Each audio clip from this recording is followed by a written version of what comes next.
Ako po si Miss Winnie at ito ang ating kwento. Magandang araw po, Miss Winnie. Ako po si Maris, 45 anyos. Ang kwentong ibabahagi ko po ay nangyari noong ako'y 20 anyos pa lamang, taong 2000. Naisip ko wala pong magandang maidudulot ang inggit sa ating buhay. Minsan na nitong nasira ang buhay ko, kaya naman nagbago na ako. Hindi ako kailanman nakatikim ng kariwasaan sa buhay. Isang magsasaka si tatay, si nanay naman ay isang labandera. Ako ang madalas naiiwan sa bahay. Ako ang tagasaing, tagalinis at tagalaba. Nag-iisang anak lang po ako ng aking mga magulang. Gayunpaman, mahirap pa rin ang buhay.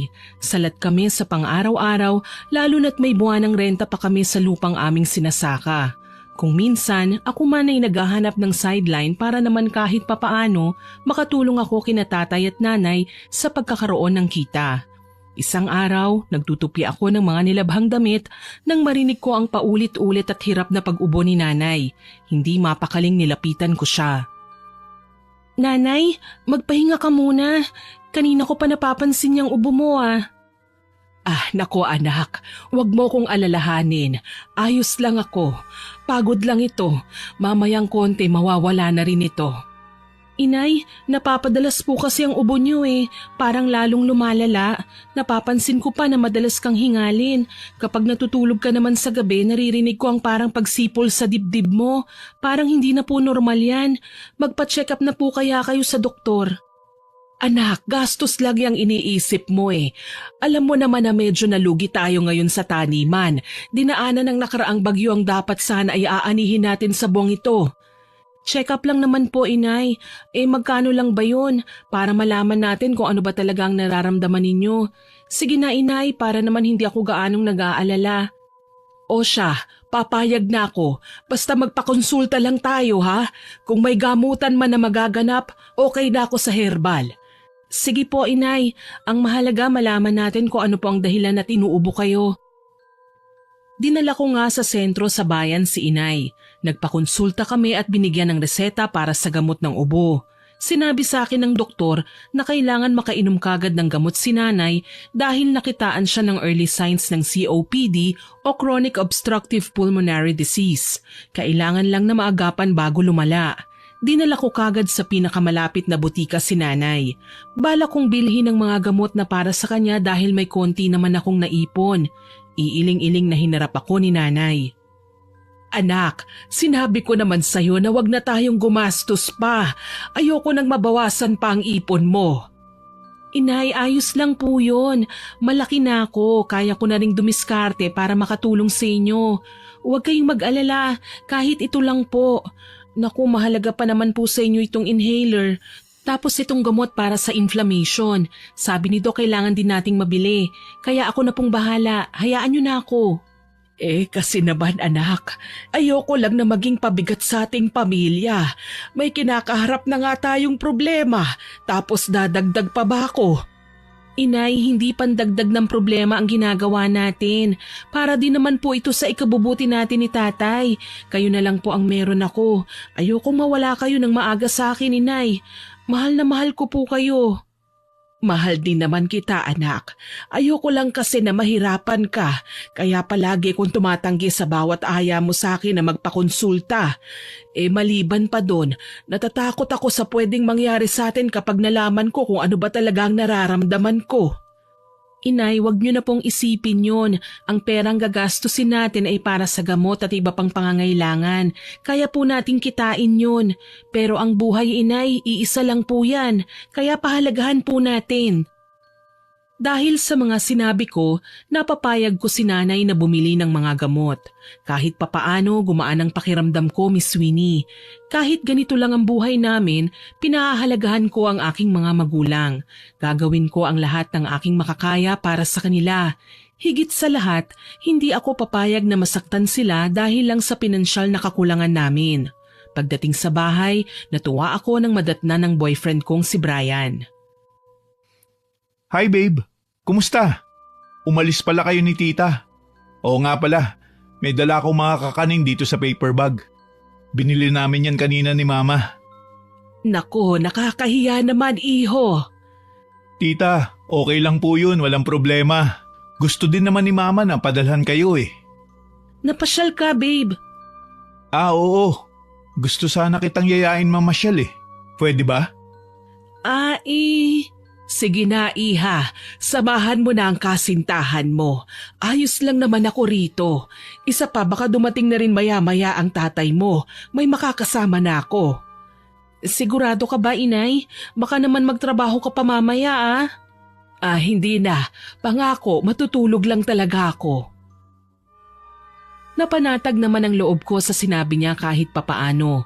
Gayunpaman hindi sapat para kay nanay ang herbal lang para sa kanyang gamutan. Kailangan talaga ng halong medisina na gawa ng siyensya at kakailanganin ko ng matibay na pagkakakitaan na pagkukuhanan ng pera. Isang araw, nakipagsapalaran ako sa bayan para maghanap ng trabaho. Kahit kasambahay lang, para may kita naman ako kahit papaano. Kasama ko sa paghahanap ng trabaho si Brian, ang kasintahan ko. Alam mo babe, mas maganda kung sa mall ka mamasukan. Kasambahay talaga. Diyos ko, paano na lang kapag nakita ka ng mga magulang ko? Iisipin nila may idlangan nobya ko. Babe, marangal na trabaho naman ang pagiging isang kasambahay, hindi ba? Wala namang masama doon. Wala nga, pero sa pamilya ko, baka laitin ka lang. Dapat, kahit naghihirap ka, maganda pa rin. Hayaan mo na kung anong sasabihin ng iba.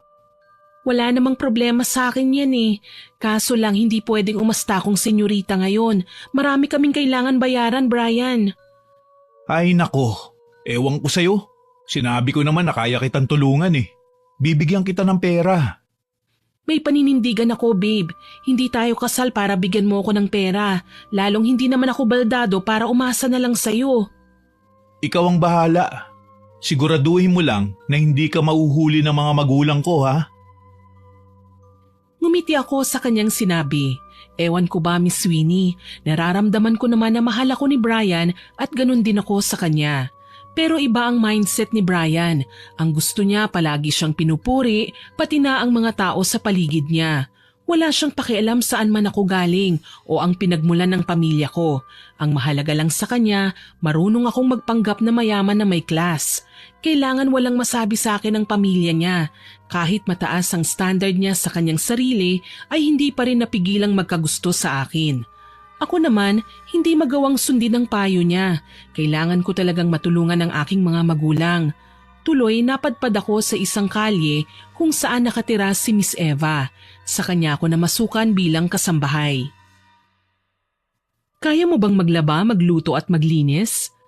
Kaya po, ma'am. Huwag po kayong mag-alala. Magagawa ko po ang lahat ng yan. Kung ganun, tanggap ka na.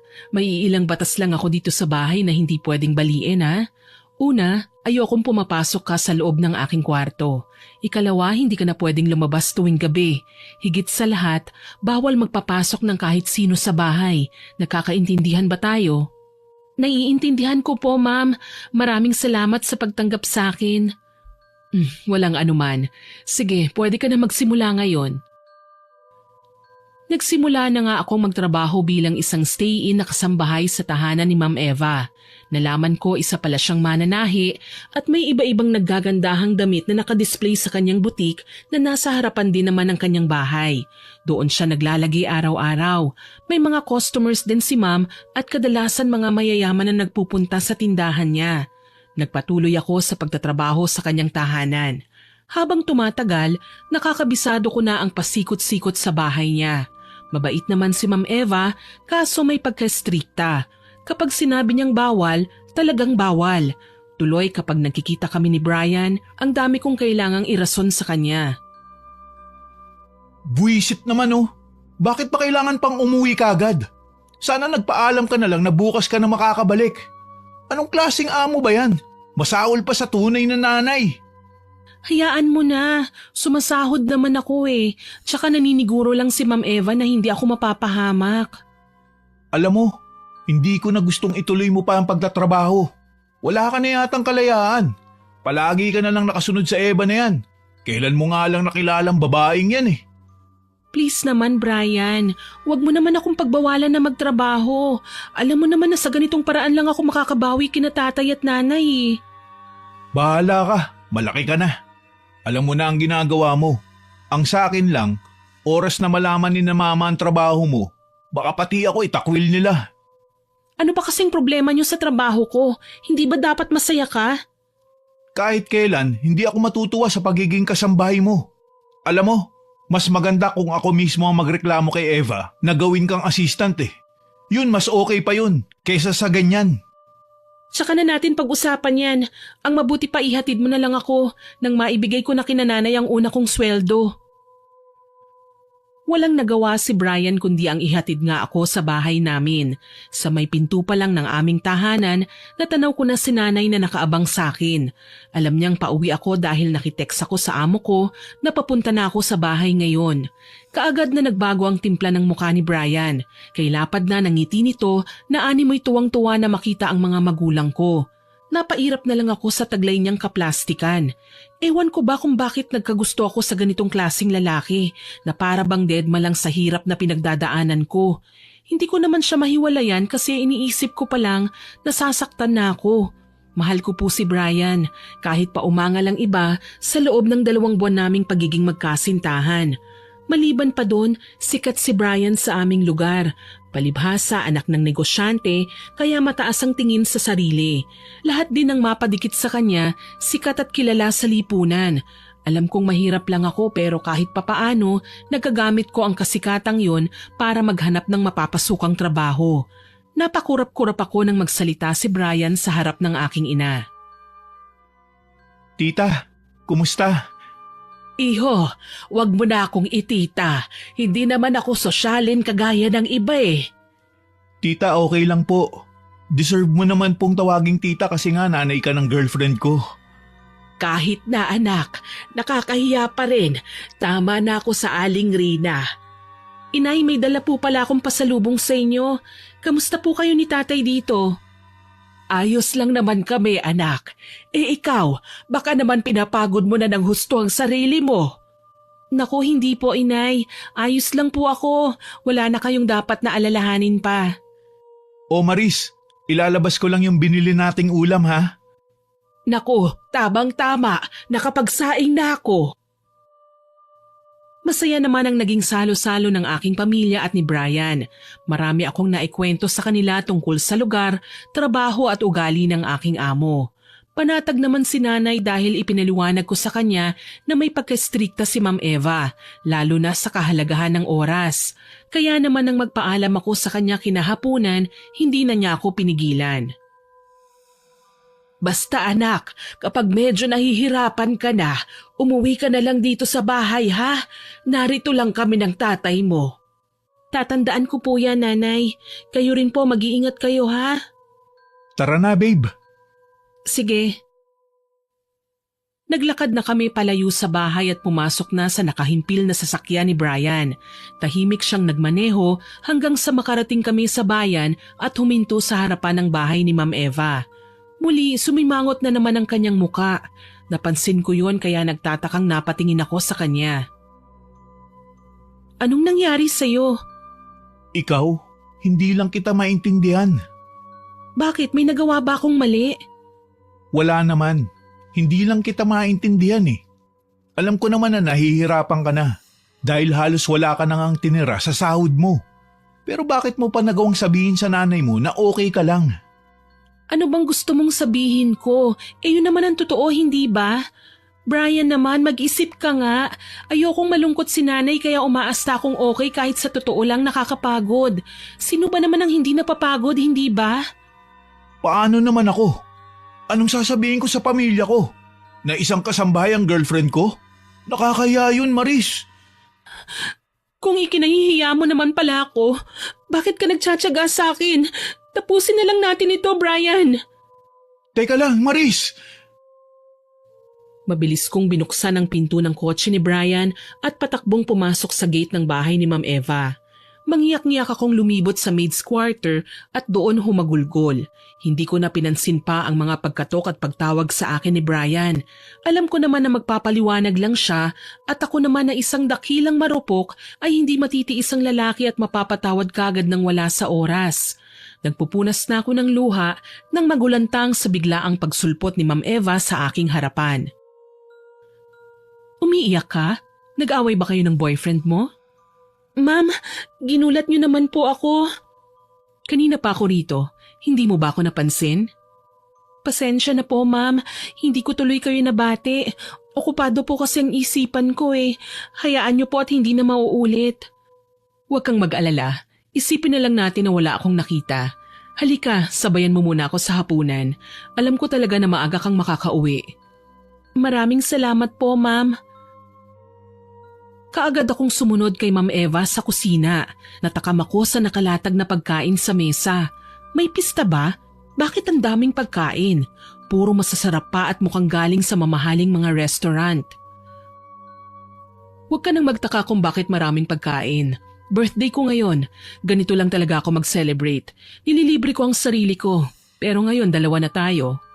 Salamat po, ma'am. Matanong ko lang po, nasa na po ang mga magulang nyo? Sa tingin ko kasi, hindi naglalayo ang mga edad natin eh. Wala na akong mga magulang. Ulila na ako, Maris. Matagal na silang pumanaw. Naku, pasensya na po kung natanong ko. Ayos lang, Maris. Alam mo maganda ka. Sayang lang at kulay berde ang dugo ng boyfriend mo. Ano po? Wala. Sige na, kumain na tayo. Heto, masarap tong carbonara. Order ko talaga sa restaurant yan. Masarap nga po, ma'am. Naalala ko si nanay. Masarap po siyang magluto eh. Sobra. Ganun ba? Hayaan mo at sa piyesta. Siya ang kukunin nating kusinera. Salamat po, ma'am. Nagpatuloy na kami sa pagkain ni Ma'am Eva. Makalipas ang ilang minuto, tumayo na siya at nagpaalam na papasok na sa kanyang patahian. Naiwan akong mag-isa sa mesa kaya niligpit ko na ang mga plato at tirang ulam. Malinis na ang buong kusina nang magpa siya akong pumasok sa maid's quarter dahil 11:00 na pala ng gabi. Saktong daraan ako sa may patahian ni Ma'am Eva nang makarinig ako ng ingay sa loob. Napakunot noo ako. Hindi yun ingay na nagtatahi o nagugunting ng mga tela.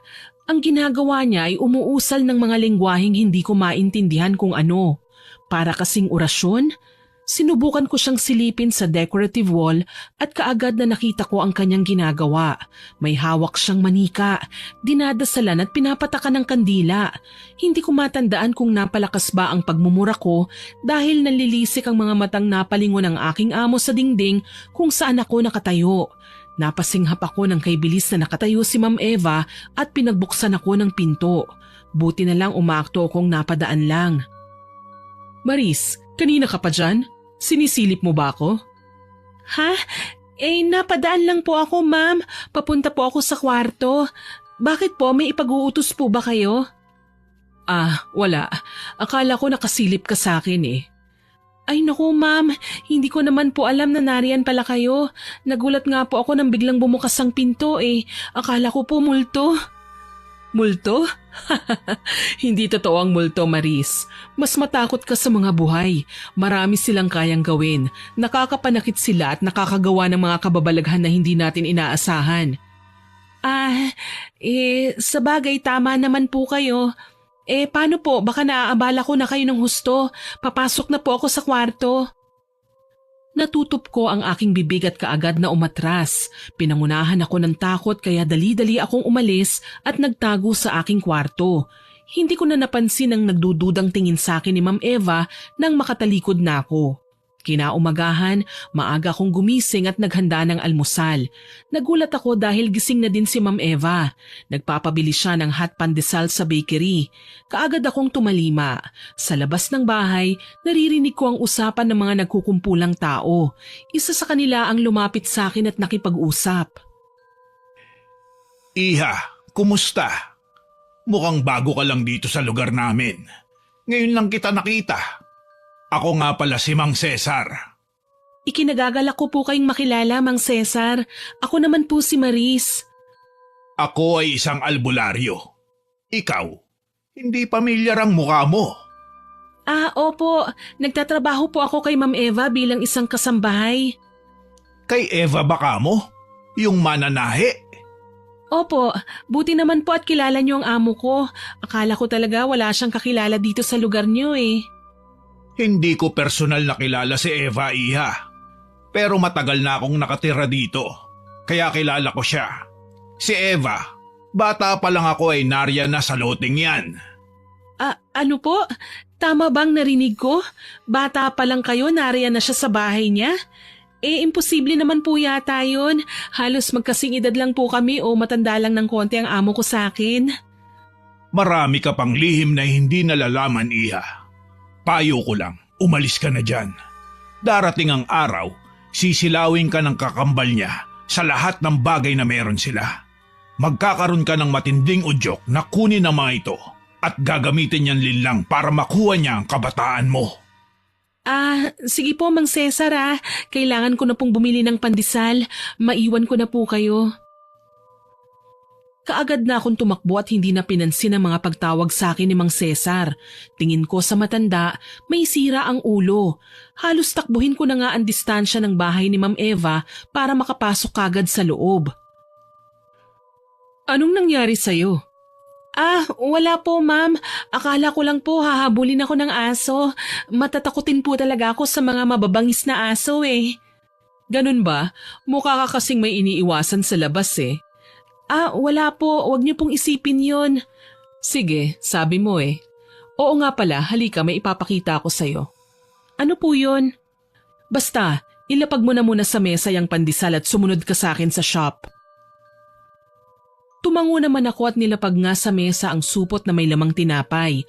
Sumunod ako sa kanya sa shop at nakita si Ma'am Eva na inaayos ang mga manikin niya na may suot na damit. Malinis ang shop, nasa gilid ang isang full-length mirror at may nakaharap na silyang tumba-tumba. Nakahilera sa sulok ang makukulay na damit na nakahanger isa-isa. Puro magaganda. Gayunpaman, umagaw sa aking pansin ang isang natatanging bestidang nasa loob ng isang salaming lalagyan. Nakakandado at mukhang pinakaiingatan. Nakapagtataka nga, maganda ito at elegante, pero may kanipisan na parang pwedeng ipailalim sa isa pang suot na bestida. Halos kakulay ito ng makinang na marmol na balat. Hindi ko maiwasang purihin ito na ikinasunod naman ang tingin ni Ma'am Eva. Ang ganda!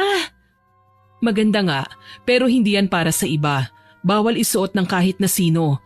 Sinumpa ang damit na yan at mananatili lang nakakulong sa salaming cabinet na yan. Bakit po, Ma'am Eva? Ano po ang meron sa damit na yan?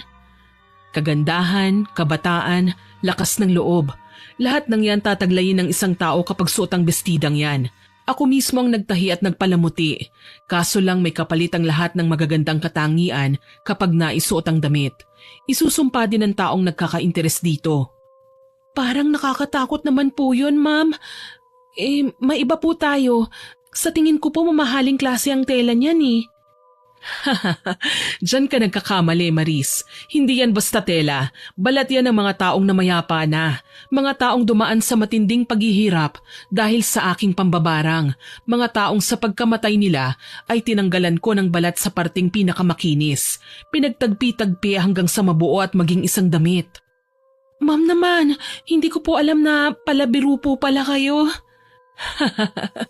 Biro, oo nga. Magaling nga akong magbiro. Lahat nga ng mga tao nagagawa kong biruin dahil matatakutin sila. Walang halo pong biro, pero nagagandahan po ako sa damit ninyo. Mahal yan, hindi kayang bilhin ng kahit na sino. O siya, tama ng daldalan, magtrabaho na tayo. Sige po ma'am, babalik na po ako sa loob. Ngiti lang ang isinagot sa akin ni Ma'am Eva. Nagmadali na ako sa pagpasok sa loob ng bahay pagkatapos kong tapunan ng huling sulyap ang kaakit-akit na bestidang yon. Makalipas ang ilang araw, nagkita kami ni Brian sa isang simbahan. Ang sadya ko lang ay magdasal pero hindi ko inaasahan na lalapitan ako ni Brian. Pasensya na, Maris. Sinundan talaga kita kanina nang makita kong palabas ka ng bahay ng amo mo. Pasensya na sa mga nasabi ko sa iyo nung nakaraan Huwag na tayo mag-away. Bati na tayo, please. Alam mo Brian, medyo mababa ang tingin ko sa sarili ko dahil sa sinabi mo. Sino nga lang ba ako? Tama ka naman mababang uri ng tao lang ako. Samantalang ikaw.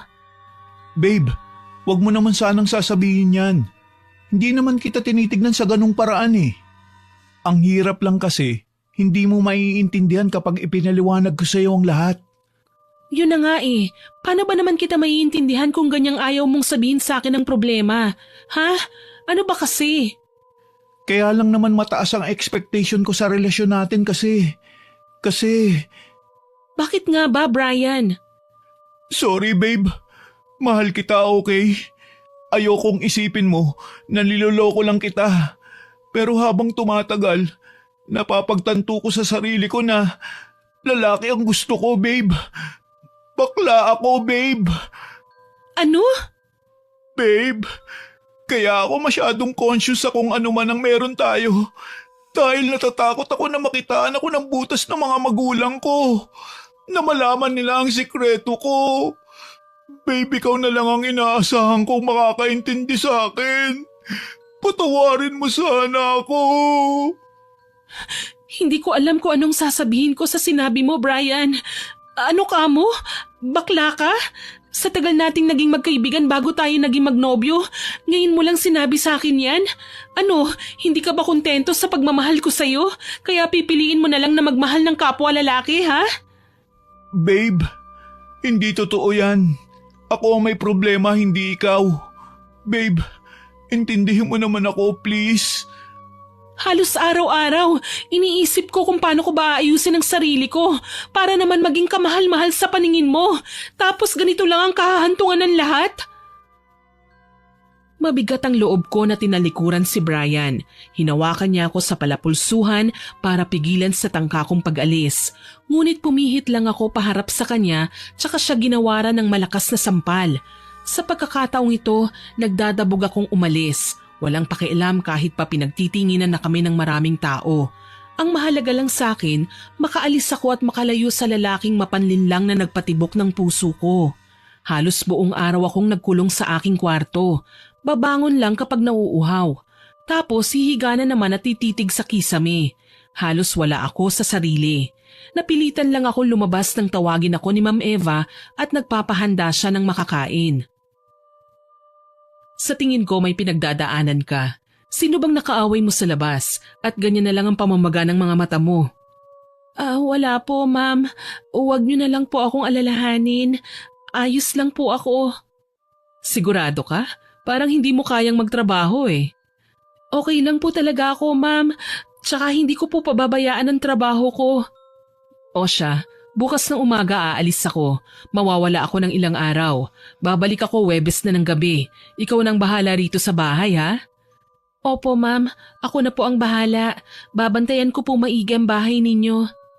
Sakaling may maghanap sa akin, sabihin mo na lang may inasikaso ko. Babalik din ako kaagad.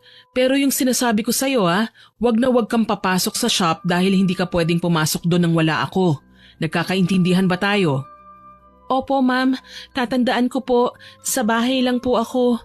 Mabuti. O siya, tapusin mo na ang pagkain mo at maghahanda na ako ng mga dadalhin ko. Sige po. Muli, binalot ng kalungkutan ng puso ko nang maiwan akong mag-isa sa kusina. Aalis pa lang si ma'am pero parang wala na akong kasama ngayon pa lang. Naaalala ko ang naging pag-uusap namin ni Brian. Nakaramdam ako ng hapdi sa puso ko.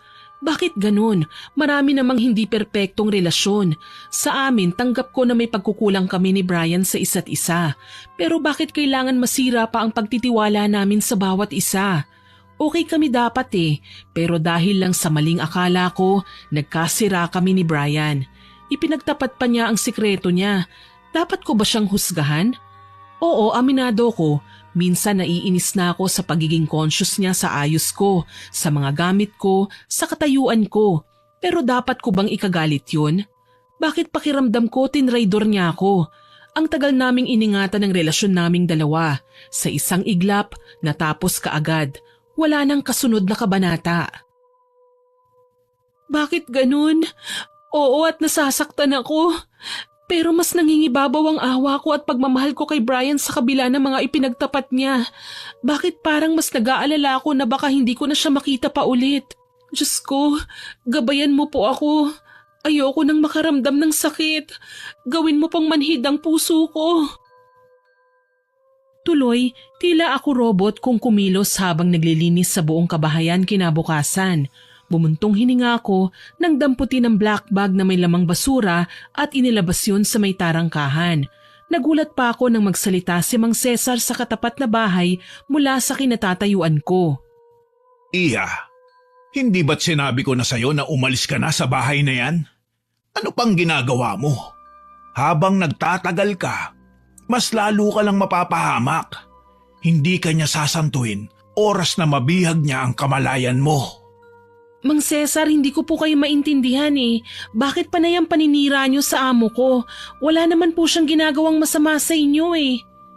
Hindi ko siya sinisiraan. Totoong masama ang amo mo. Alam mo kung bakit? Tinatago niya ang halimaw sa loob ng bahay na yan.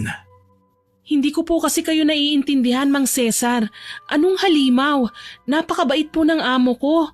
Kahit kailan hindi niya ho ako itinuring na iba sa kanya. Nasasabi mo lang yan dahil hindi mo pa alam kung anong klaseng nilalang ang tinatago niya sa bahay na yan. Sa tingin mo ba, gagaan pa ang loob mo sa kanya oras na matuklasan mo ang lihim niya? Isang mambabarang ang amo mo, Iha. Kahit pa po si Ma'am Eva mismo ang halimaw, ayos lang po, Mang Cesar. Kasi tinuring niya akong pamilya eh. Siyang dahilan kung bakit naipagamot ko ang nanay ko. Wala na akong dapat na ireklamo pa. Sinasabi ko sa'yo, mabait ngayon si Eva dahil hindi mo sinusuway ang utos niya. Pero oras na hindi mo na mapipigilan ng udyok ng kuryosidad, ikaw mismo ang kapupuutan niya. Dahil sa mga sinabi ni Mang Cesar, taranta akong nagtatakbo at pumasok sa loob ng bahay. Mas lalong luminaw sa akin ang katotohanang baka may saltik nga ang lalaki at kung ano-ano na lang ang pinagsasasabi. Gayunpaman, nang mapadaan ako sa nakasaradong shop ni Ma'am Eva, ay hindi ko maiwasang magtaka sa kung ano nga ba ang totoong nakatago sa loob ng silid na yon. Huminga ko ng malalim at pumasok sa loob. Baliw na matanda yun? Takutin ba naman ako? Ako pa naman mag-isa dito sa bahay. Paano kung talagang may magparamdam? Naku, talagang babalikan ko siya. Nagdadabog na tinungo ko ang lalagyan ng mga susi. Dahil sa sobrang inis ko, pahablot kong kinuha ang susi para sa shop. Sa ilang buwan ko ng pagtatrabaho kay Ma'am Eva, kabisado ko na ang mga susi at kung saang silid gagamitin. Kaagad kong sinusian ang pinto ng shop tsaka pinihit pabukas. Dito na umihip ang malakas at malamig na hangin. Nagulantang pa ako nang makarinig ng malamig at banayad na boses mula sa loob. Tila ba nanggaling sa ilalim ng hukay ang mga pagtawag pero hindi ko matanggihan. Maris, halika, pumasok ka. Kanina pa kita hinihintay. Sinong nariyan? Nalintikan na. Magtatawag ako ng pulis. Huwag kang matakot. Hindi ako magnanakaw. Matagal na akong nakatira sa loob ng shop na to. Nababaliw ka na ba? Lumabas ka sabi eh. Hindi ako makakalabas hanggat hindi mo ako pinagbubuksan. Sino ka ba kasi? Ako si Lily, ang kakambal ni Eva. Natigilan ako sa kanyang sinabi. Naalala ko ang mga sinigaw sa akin kanina ni Mang Cesar. Mukhang totoo nga ang tura ng matanda. May tinatagong halimaw sa loob ng shop si Ma'am Eva. Maris, halika na. Pumasok ka na. Tulungan mo kong makalabas. Hindi pa ako nababaliw para gawin yun, ano? May nagsabi sa akin na halimaw ka. Anong malay ko kung lalamunin mo ako kapag pumasok ako dyan? Niloloko ka lang nila. Paano ko magagawang kumain ng tao sa sitwasyon ko? Sige na, para maniwala ka, sumilip ka sa salamin at makikita mo ko. Ayoko! Maris, sige na. Pangako kapag pinakawalan mo ko rito, hindi na kita gagambalain pa. Sige na, pumasok ka na. Hindi ko alam kung ano ang nakain ko ng mga sandaling yon. Basta kahit natatakot ako, hindi ko mapigilan ng mga paa ko na humakbang papasok. Una kong sinulyapan ng salamin malapit sa dingding. Halos lumuwa ang kaluluwa ko nang makita sa refleksyon ng salamin ang isang babae na inuugoy ang silyang tumba-tumba. Nakangisi sa akin ang babae at nakatitig. Ano, natatakot ka pa rin ba sa akin? Papanong? Totoo ako, Maris. Hindi mo lang ako mahahawakan hanggat hindi mo binubuksan ang salaming cabinet na yan. Napakurap ako nang mapansin ang kumikislap na bestidang nasa loob ng salaming cabinet. Ito ang tinuturo ng babae.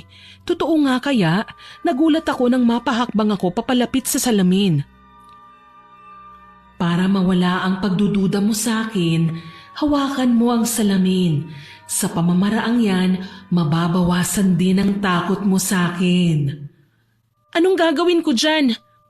Makinig ka na lang sa sasabihin ko. Hawakan mo ang salamin para makita mo ang nakaraan ko. Kaagad akong tumalima sa kanyang sinabi at sa isang iglap, naramdaman ko na lang na naging manhid ang buong katawan ko at hindi ko na namalayang bumagsak ako sa sahig. Nagising ako na maliwanag na ang paligid. Napakunot-noo ako nang makita ang nag-aaway na si Ma'am Eva at ang nagpakilalang Lily. Totoo ngang magkamukha sila. Napatabi ako nang akala ko'y sisinghalan nila ako pero nagulat ako dahil kahit naroon ako sa lugar nila, parang hindi nila ako nakikita. Inaapi nila tayo. Gusto mo manahimik na lang? Pinatay nila ang mga magulang natin, Eva. Hindi pwedeng mabuhay na lang ng masaya ang mga taong yon. Tama na, Lily. Walang magandang idudulot yung paghihiganti mo. Nasasabi mo lang yan kasi natutuwa ka na napas lang ang mga magulang natin. Hindi yan totoo. Ilang beses ko na kayong pinagsabihan. Itigil na natin ito. Hindi. Magbabayad ang lahat ng dapat na magbayad. Papatayin ko sila. Patawad, Lily. Pero kung kinakailangan pati ikaw paslangin ko, gagawin ko. Anong? Nagulat ako nang makita si Ma'am Eva na may itinaas na manika at minaniobra yon sa tulong ng hawak niyang karayom. Gulat na gulat ako nang makita ang paghihirap ni Lily sa bawat pagtusok ni Ma'am Eva ng karayom sa manika. Tila ba konektado sa babae ang kapirasong telang laruang yon. Sinubukan ko silang awatin, kaso lang hindi ko sila mahawakan, lalong hindi ko sila magawang pigilan. Mangiyak-ngiyak ako nang makitang lumuha na ng dugo si Lily hanggang sa bumagsak siya at hindi na makagalaw pa. Hindi makapaniwalang napatingin ako kay Ma'am Eva. Pinatay niya si Lily, pinatay niya ang sariling kapatid. Tuto pambibig na napaiyak ako at muling narinig ang pagtawag ni Lily. Gulat na napadilat ako at napagtantong nakahiga pa rin ako sa sahig ng shop. Madilim at nakatunghay sa salamin si Lily. Panaginip lang pala ang lahat. Gayunpaman, hindi yun naging hadlang para magpakita sa akin si Lily. Ano, naniniwala ka na ba, Maris? Pinatay ako ni Eva. Ngayon kailangan kong mabuhay ulit. Sa tulong mo, babangon ako mula sa kinahihimlayan ko. Sabihin mo, anong kailangan kong gawin? Buksan mo ang aking himlayan, yang tila drawer sa ibaba ng cabinet na salamin. Hilahin mo ang hawakan. Anong meron dyan? Ang katawan ko. Anong pwede kong panghawakan? Palatandaang hindi mo ako sasaktan. Bakit kita sasaktan? Ikaw ang magpapalaya sa akin. Sige, gawin mo na. Sige, heto na. Gagawin ko na. Lumapit ako sa tila drawer sa ilalim ng salaming cabinet. Akala ko, sobra na ang kilabot na naramdaman ko nang magpakita sa akin si Lily sa refleksyon niya sa salamin. Pero iba pala ang pakiramdam kapag makakakita ng literal na bangkay ng taong nakahimlay na sa matagal na panahon ngunit hindi man lang nakakatikim ng pagkakaagnas. Ang mas nakakasindak pa, walang balatang bangkay na nakahimlay sa aking harapan. Diyos ko, anong klaseng nilalang kayo? Bakit hindi man lang nabulok ang katawan mo? Kakayahan namin ito bilang mga mambabarang, Maris. Pero para sa iyong kaalaman, taong 1908 ako namatay. Hindi ko alam kung anong sasabihin ko. Hindi ko na kayang paniwalaan ang lahat ng ito. Pwes paniwalaan mo na ngayon. Nariyan na sa harapan mo ang matibay na pruweba. Anong gagawin ko dito sa katawan mo? Kunin mo ang damit sa cabinet. Isuot mo sa bangkay ko. Sa pamamagitan nun, babalik ako sa pagkabuhay. Babangon ako at muling gigising mula sa pagkamatay. Talaga ba? Paano kapag nabuhay ka? Anong mangyayari sa inyo ni Ma'am Eva? Maghaharap kaming dalawa. Gagawin ko ang lahat. Maitama lang ang maling nangyari noon. Mali na pinatay niya ako. Siya ang dapat na nakakulong sa kabinet. Sige, papayag ako.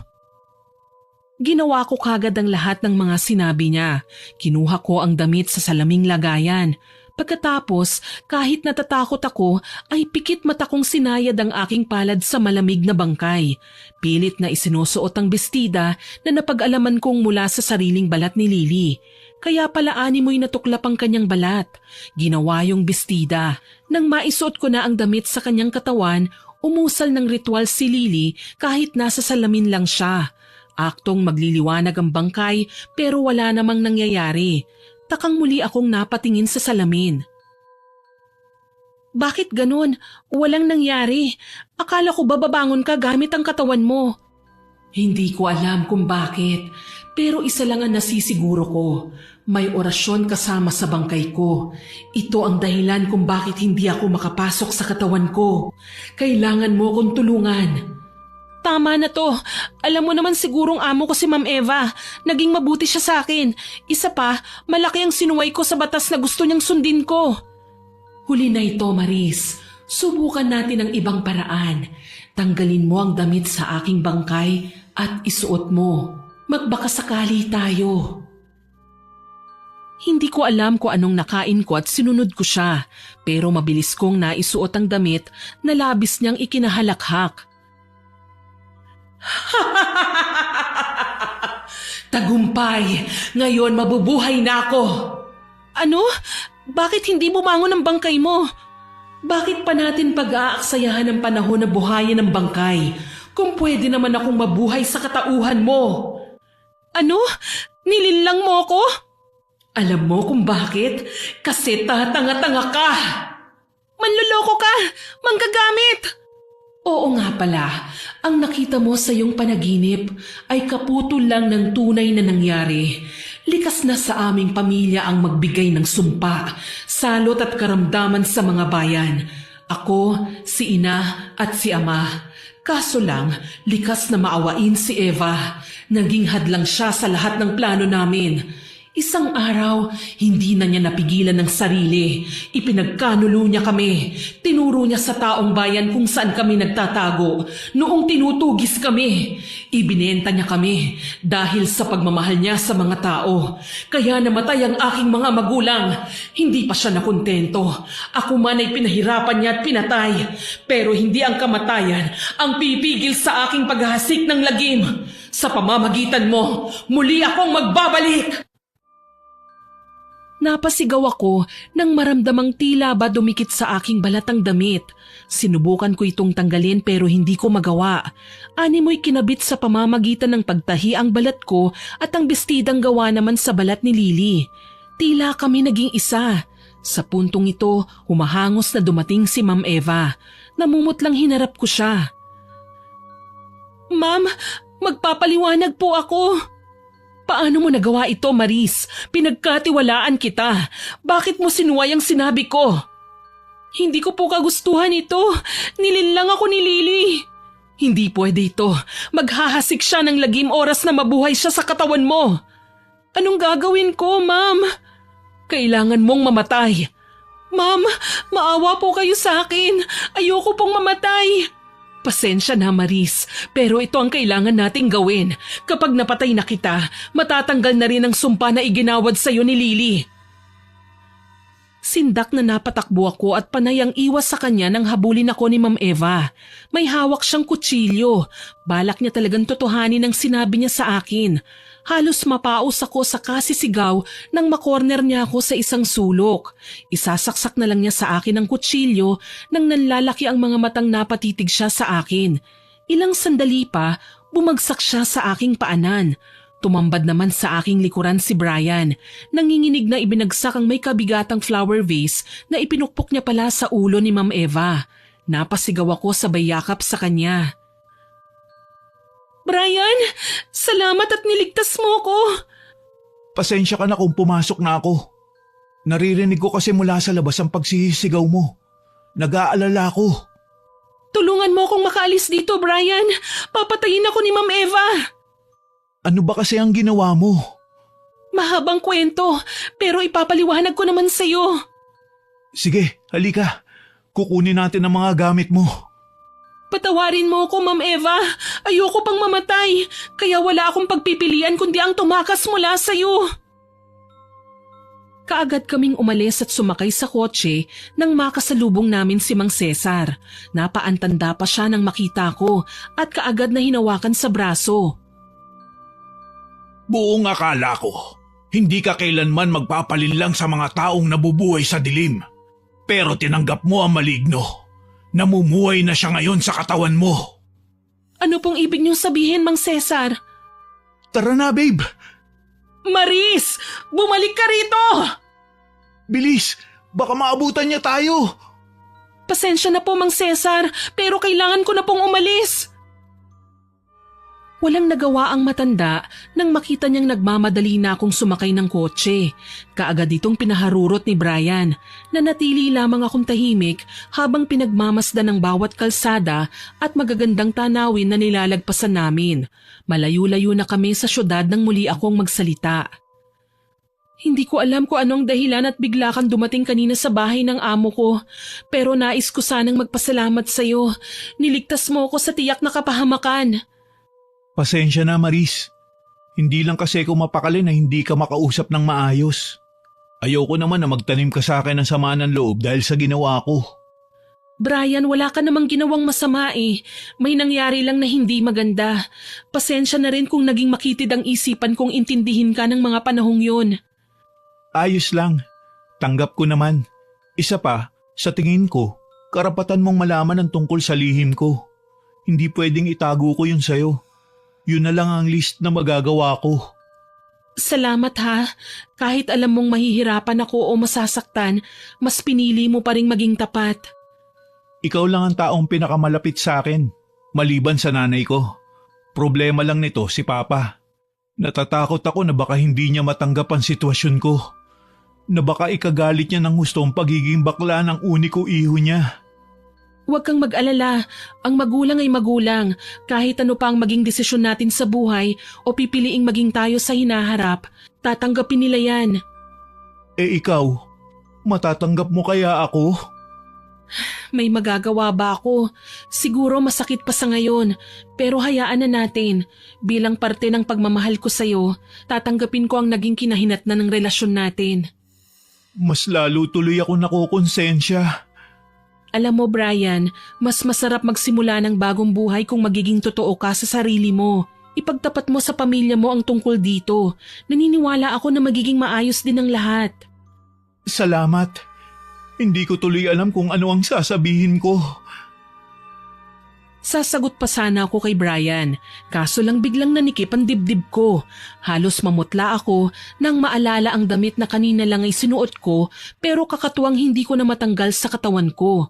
Nang yumuko ako para pagmasdan ito, gayon na lang ang pangingilabot ko. Nagmamantika ang buong katawan ko na animoy naligo ako sa langis.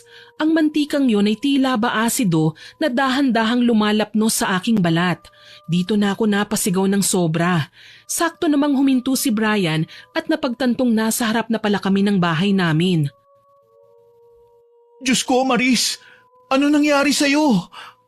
Hindi ko alam, Brian. Yung amo ko. Maligno ang amo ko. Ano?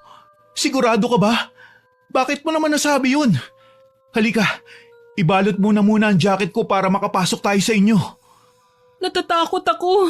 Anong sasabihin ko kay nanay? Sabihin natin ang totoo para naman matulungan niya tayong maghanap ng solusyon. Bakit ba kasi ako nagpadala sa malamyos na boses ng Lily na yun? Lily? Akala ko ba Eva ang pangalan ng amo mo? Mahabang kwento eh. Pero ganito kasi yun. Natuklasan kong mambabarang si Ma'am Eva at pinatay niya ang kapatid niyang si Lily. Tsaka tinago sa shop niya.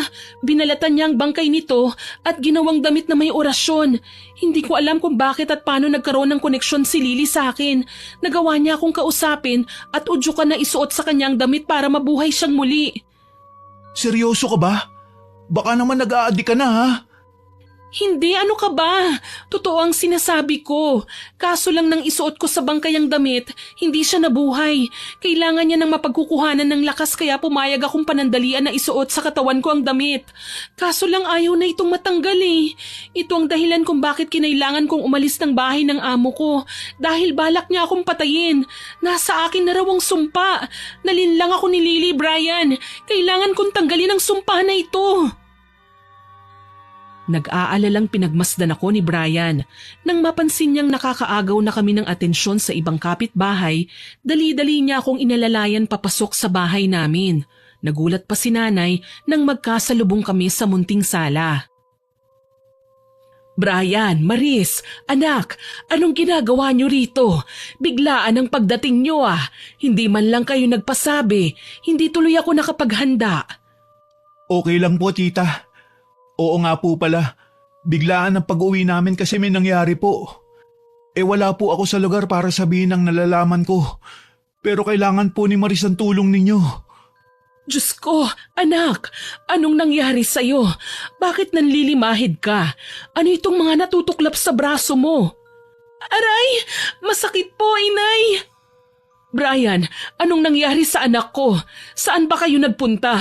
Akala ko ba nasa trabaho siya? Inay, wala pong kinalaman si Brian sa nangyari sa akin. Ang totoo po niyan, tinulungan pa niya akong makatakas sa maligno kong amo. Dahil sa sinabi ko, nangulit pa si nanay na ikwento ko sa kanya ang buong pangyayari. Wala akong nagawa kundi ulitin sa kanyang paliwanag ko kay Brian. Hinang-hina na ako nang makahiga sa kama. Halos hindi ko na maigalaw ang buo kong katawan. Natatakot ako na baka mas malaking sakuna pa ang daranasin ko. Sa bawat paggalaw ko kasi, animoy nalulusaw ang buong katawan ko. Inay, tulungan mo ko. Ayoko pong mamatay. Bakit mo naman kasi isinuot ang damit na yan, anak? Tignan mo ngayon, ayaw nang matanggal sa katawan mo. Paano na yan? Baka mas lumala pa ang karamdaman mo. Kailangan ko ng albularyo. Brian, si Mang Cesar, kabisado niya ang kakayahan ng magkapatid na mambabarang. Sunduin mo siya. Malapit sa pinagtatrabahuhan ko, Brian. Tama, kailangan natin ng albularyo. Tita Rina, magpapaalam po muna ako. Kailangan ko sunduin si Mang Cesar. Hindi ako papayag na mapahamak si Maris dahil lang sa kagustuhan ng mga mambabarang. Sige, iho. Mapapasayo ang basbas ko. Bueno, mag-iingat ka. Babalik po kagad ako. Hindi ko pababayaan si Maris, tita. Pangako. Aasahan ko yan, iho. Sige na, ako na muna ang magbabantay sa kanya. Kaagad ngang umalis si Brian sakay ng kanyang kotse. Dasal ko sana maging maayos ang kanyang pagbiyahe at marating niya ang lugar ni Mang Cesar nang walang hadlang. Sana din sumama sa kanya ang matanda lalo na't kailangan ko siya ng mga sandaling ito. Si nanay naman halos hindi mapakali sa pagpapabalik-balik sa kusina. Ilang beses niya akong pinunasan ng towel na binasa sa maligamgam na tubig. Gumaan naman ang pakiramdam ko pero hindi ko maintindihan kung bakit ba tila tumataas ang temperatura ng katawan ko. Nang muli akong suriin ni nanay, mataas na ang lagnat ko. Anak, ano bang nararamdaman mo? Hindi ko po maipaliwanag, inay. Basta naiinitan po ako. Ganun ba? Teka lang ha. Kailangan lang nating punasan ka ng maigi. Tatawagin ko na rin ang tatay mo. Natatakot po ako, inay. Huwag mo po akong iiwanan. Sandali lang naman ako, anak. Hayaan mo, babalik ako kagad. Hindi ko na napigilan si nanay nang mabilisan na nga siyang umalis palabas ng aking kwarto. Kung kailan napag-isa naman ako, tsaka ko naman narinig ang matinis na halakhak na yun na nasa dulo ng aking tenga. Hindi ko alam kung personal ko bang naririnig o nasa diwa ko lang. Pero napakaingay niya. Animoy nangungut siya at inuutusan akong ipaubaya na ang sarili ko sa kanya. Dito ako natakot ng husto. Lily, ano bang kailangan mo sa akin? Lubayan mo na ako. Hindi na kita nakikita eh. Bakit naririnig pa rin kita? Paano kita lulubayan? Ikaw at ako ngayon ay iisa na. Taglay mo ang kapangyarihan at kakayahan na meron ako. Ang balat ko na nagsisilbing tulay para tayong dalawa ang magmay-ari ng katawang ito. Pero hindi ako makukontento. Sakim ako, Maris, makasarili. At gusto kong ipaubaya mo na sa akin ang katawan mo nang maibalik ko na ang lakas ko. Hindi ako papayag. Hindi pwede. Wala ka nang magagawa. Kaya kitang angkinin ng sapilitan. Yun lang at mas masakit ang magiging paglisan mo sa katawang ito. Ayoko! Maawa ka, Lily! Umalis ka na sa katawan ko! Lubayan mo na ako!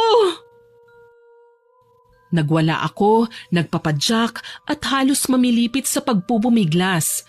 Hindi ko alam kung bakit mas lumalala na ang mga halakhak niya na hindi mawala sa pandinig ko. Kaya naman kaagad akong humagulgol at tinawag ang pangalan ng Panginoon. Nagdasal ako ng taimtim. Sa pagkakataong ito, mas lalo pang nagwala si Lily sa kalooban ko. Naririnig ko ang matinis niyang sigaw na halos tumulig sa pandinig ko.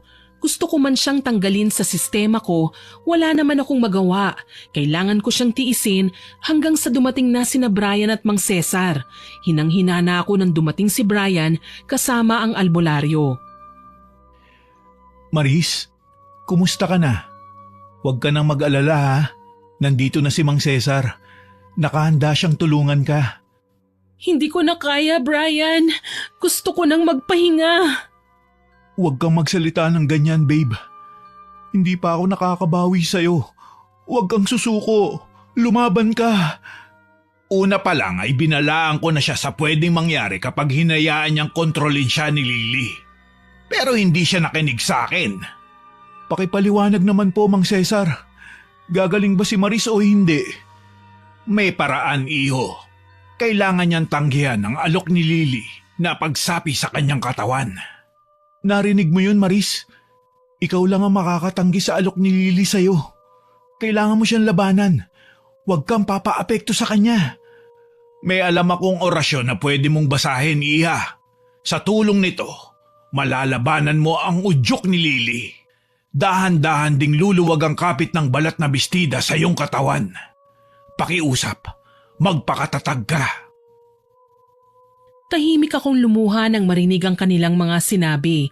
Nang mga sandaling yun, nawawalan na ako ng pag-asa, Miss Winnie.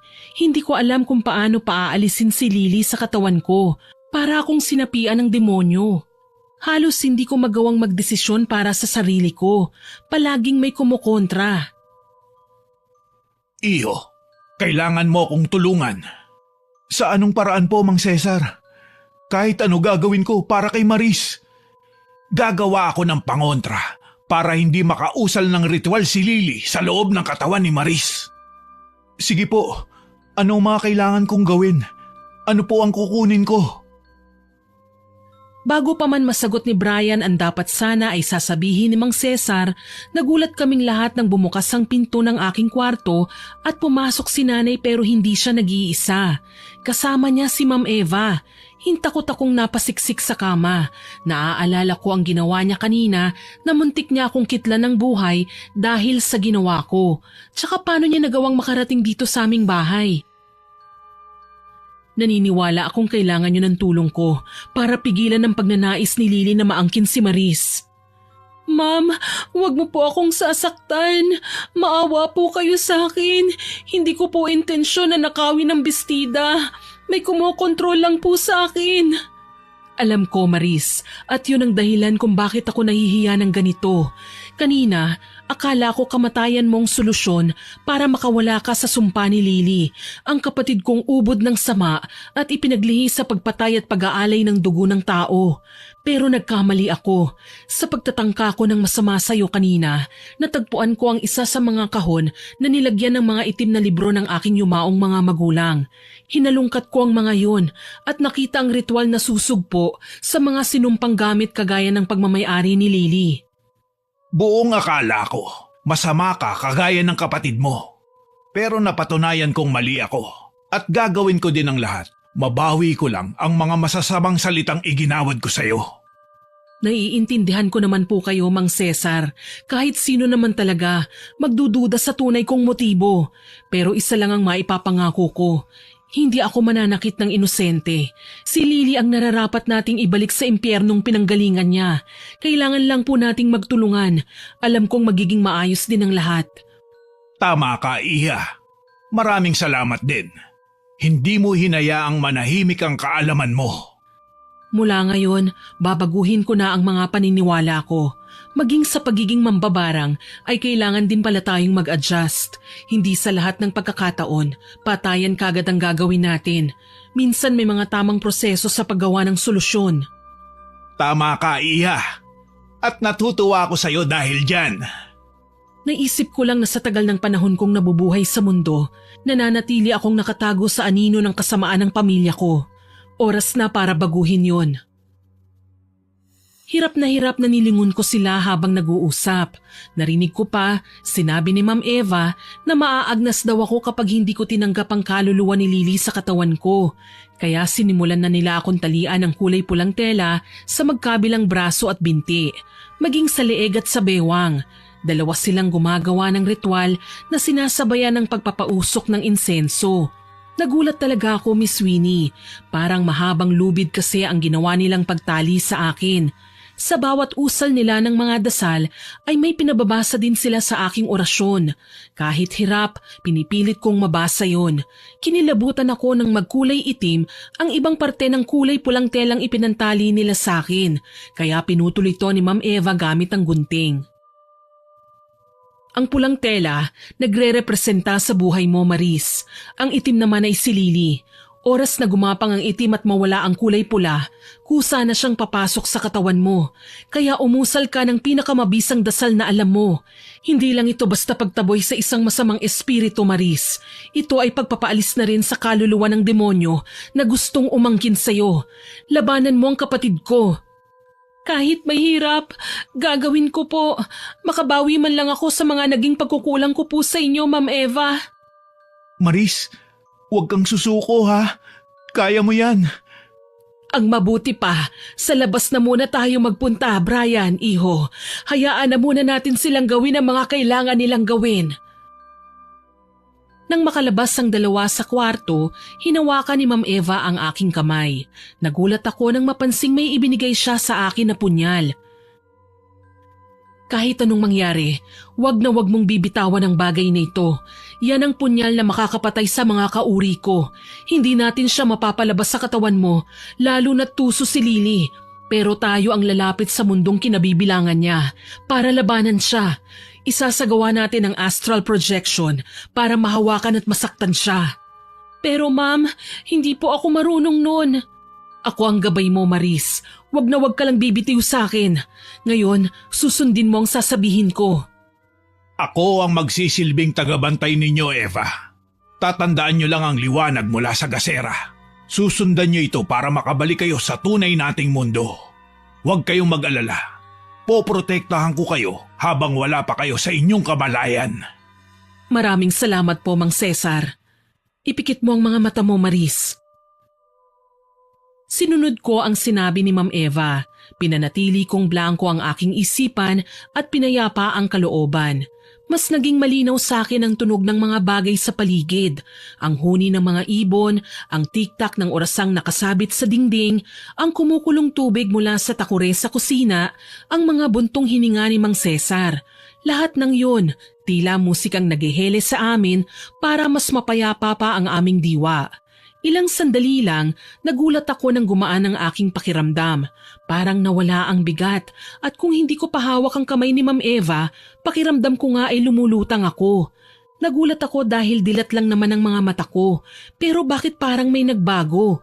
Inaya ako ni Ma'am Eva na bumangon para lang magulat ng husto.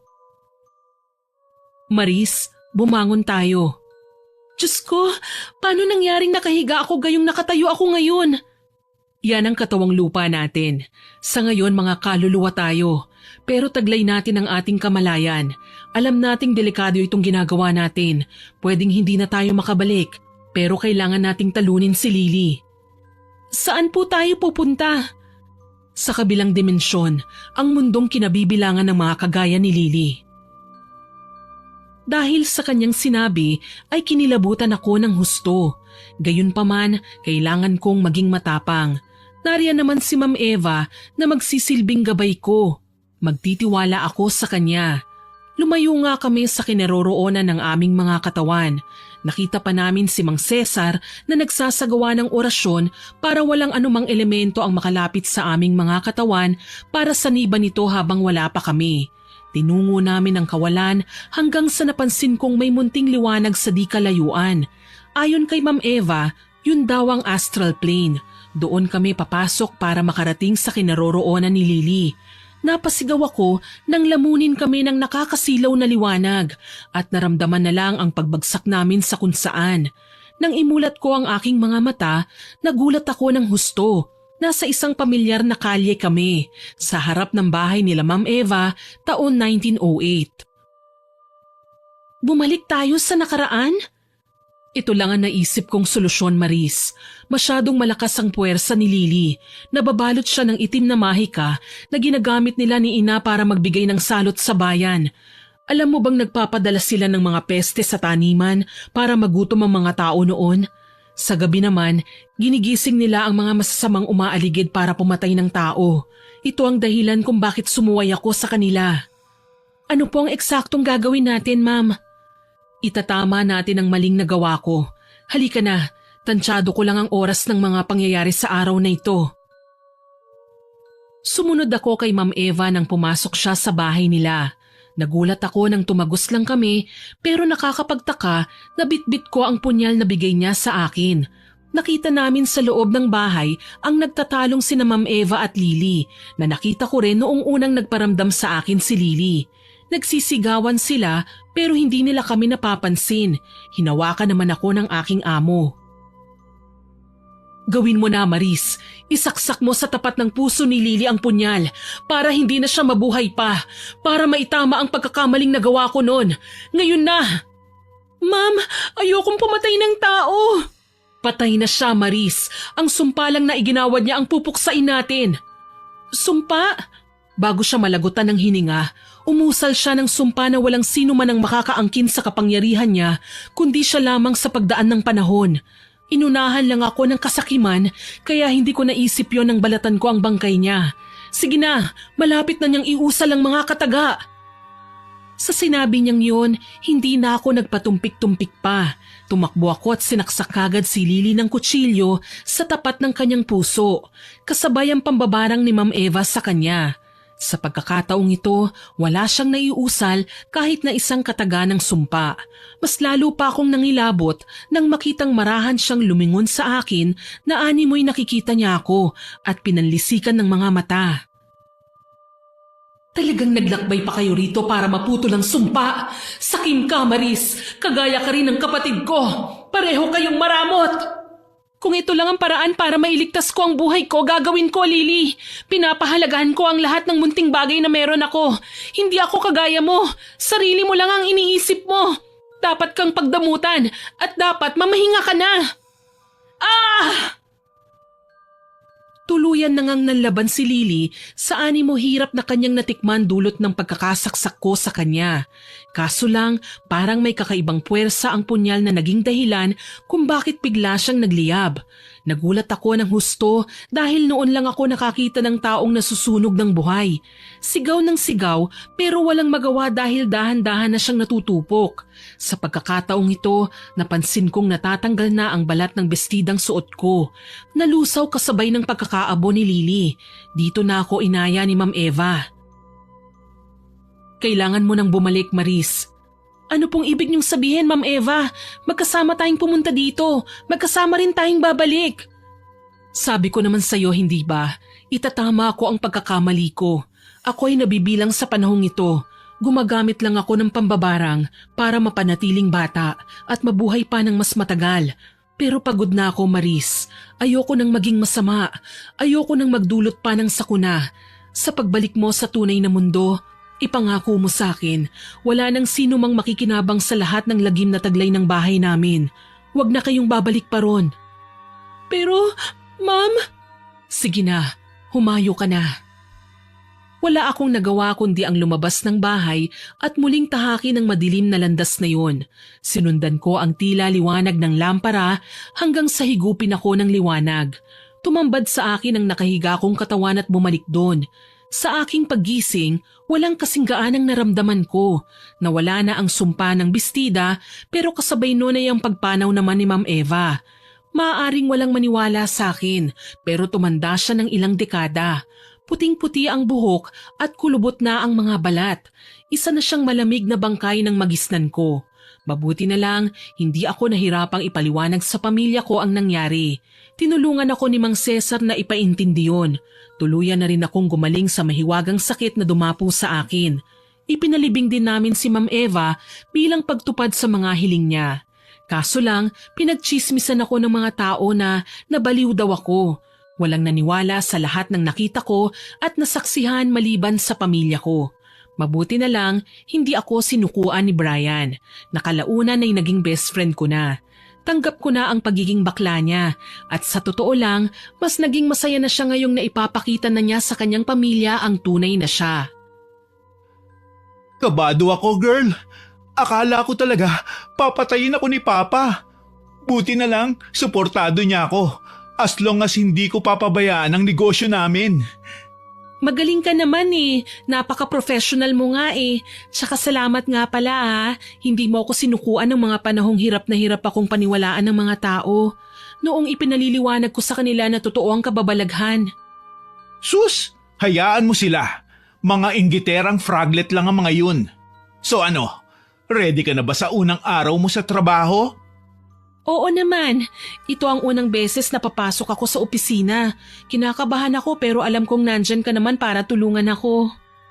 Ganyan naman talaga tayo, di ba? Sisters kasi tayo. Ahahay! Oo naman. Tsaka kailangan pa ni nanay ng treatment para sa COPD niya. Sa susunod na araw, kailangan ko siyang ipa-check up. Sana tuluyan na siyang gumaling. In God's will, best friend, mangyayari yan. Ilang araw mula nang maipalibing namin si Ma'am Eva, isang abogado ang lumapit sa amin. Ipinaalam na ang savings niya sa bangko ay ipinamana sa akin. Pero ang bahay, lupa at mga kagamitan ipinabebenta niya at ang magiging kita nun ay ipapamahagi sa mga bahay ampunan. Bago pa man nila maisagawa ang bagay na yon, nagpasama ako kay Brian. Pinuntahan namin yung bahay. Naisip kong dalawin at tignan sa huling pagkakataon ang nasabing tahanan. Hindi na kasi ko nakatapak doon simula nang tumakas ako mula sa dapat sana ay tangkang pagpatay sa akin ni Ma'am Eva. Ang alikabok naman. Mukhang matinding labanan ang nangyari dito ah. Brian, nangyari ang kaguluhang yon sa ibang dimensyon kung saan ako dinala ni Ma'am Eva, hindi dito. Nakakapagtaka lang kasi. Parang ilang siglo na ang nagdaan at animo walang nag-aasikasong tao sa bahay. Alam mo yun? Parang hindi nabuhay si Ma'am Eva dito sa kasalukuyan. At yung dating shop, hindi nga siya shop ngayon. Paano ngayon ko lang yun napansin? Para lang itong gallery. Ang mga gamit puro makaluma. Naku girl, lumabas na tayo rito. Kinikilabutan ako eh. Teka, sandali lang. Ano na naman ang gagawin mo? Naku, matuto ka na ha? Huwag ka nang tatangay ng kahit na anong bagay na pwede na namang makasakit sa'yo. Natuto na ako, Brian. Tsaka mahalaga itong kukunin ko. Minsan nang sinabi sa akin ni Mang Cesar na hindi raw masamang kumuha ng mga kakaibang bagay sa lugar na napuntahan namin, pero kailangan lang maging maingat sa bawat hakbang. Inilabas ko sa aking bag ang isang telang kulay pula. Nanggaling ito kay Mang Cesar, balot ng orasyon na proteksyon sa anumang bagay mula sa mga isinumpang mambabarang. Pinulot ko ang kumikinang na bagay sa tabi ng may kakapalang abo, ang punyal na binigay sa akin ni Ma'am Eva. Naniniwala akong makakatulong ito sa pagsugpo ng mga susunod na sumpang gawa ng masasamang elemento. Marahil, walang maniniwala sa mga bagay na naranasan at nasaksihan ko. Gayunpaman, hindi ko kailanman isinasara ang katotohanang nagkalat ang kababalaghan sa ating paligid. Sadyang may pader lang na naghihiwalay sa atin sa kanila upang mapanatili ang balanse ng mundo. Hanggang dito na lamang po. More power po sa inyong channel at God bless. Naway nagustuhan niyo ang aking ibinahaging kwento. Pero bago ko po tapusin ito, gusto ko munang mag-shoutout sa mga masusugid nating listeners. Shoutout po kina Miss Rachel Ignacio from Valenzuela, may Honeylore 23, kay Miss Maria Lee Nakagawa, kay Miss Celestina Sigua na laging nag-heart sa upload natin, kay Miss Nelsie Mandani de la Vega na nag-comment sa masarap na kabit upload na nakikinig daw po siya habang nananahi at hindi nakakaramdam ng pagod dahil ang gaganda raw po ng stories natin. Salamat po ma'am. Kay Ma'am Rosalina Bugayon from Singapore, kay Beautylin from Hong Kong, kay Sir Ramil Fariolin from Bacoor, Cavite, kay Medi Aros from Coronadal City, kay Sigbinan sa Sweden na lagi pong present sa channel natin, kay Miss Michelle Yazar na nag-comment sa sulsulerang ina-upload na ang sabi po niya, ito na raw po ang almusal niya sa umaga at laging nakikinig bago matulog kasama ang anak niyang si Aya. Naku, salamat po ma'am. Kay Miss Trixie Dayan Crisostomo from Saudi Arabia, kay Miss Irene de la Peña from Binyan, Laguna, Miss Hana Maylin Sesgundo, kay Ma'am Ermelita from Taguig, kay Miss Jinky Bobadilla, Ma'am Anjanette Capio from Saudi Arabia, Miss Jane San Lorenzo from Morocco, kay Miss Rica Story from Bulacan, at kay Miss Elizabeth Panuncial na nag-birthday noong June 12 from Abu Dhabi. Salamat po sa pagsusubscribe ninyo, share, like at comment sa mga video uploads natin. Hanggang sa muli, ako po si Miss Winnie na nagpapasalamat sa inyong pakikinig.